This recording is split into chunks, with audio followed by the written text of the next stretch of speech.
Taong 2024 nang makatanggap umano ng tawag ang negosyanteng si Cassie mula sa nooy inakala niyang representative ng kanyang bangko.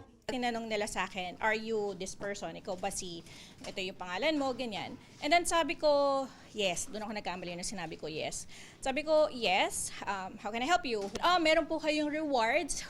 Pero paggising na lang daw niya kinabukasan. At nakita ko na lang na my bank account was wiped out. So, and even my credit card had transactions. If I'm not mistaken, mga hundreds of thousands din siya. Isa lang si Cassie sa dumadaming bilang ng mga nabibiktima ng tinatawag na call scam na ayon sa Global Anti-Scam Application na Who's Call ay tumaas ng 78% ngayong third quarter ng taon.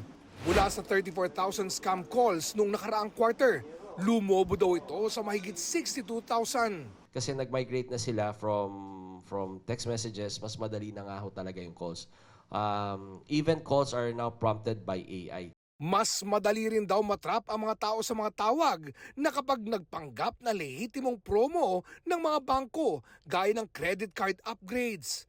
Pero kaya naman daw ma-detect ang mga ito. Pwedeng nilang tanungin ano yung credit card number mo. Sasabihin nila, para po makasiguro ako, padadalan ko po kayo ng verification code. Ginagamit na yung credit card nyo or tina-transfer na yung pera nyo sa debit card nyo.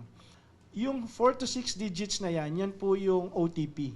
Pero ngayong papalapit na ang Pasko, asahan na daw ang muling pamumutik-tik ng mga scam. Kung may na-encounter kayong scam link o tawag, pwedeng isumbong sa Scam Vault PH, ang online reporting hub na katuwang ng CICC at PNP.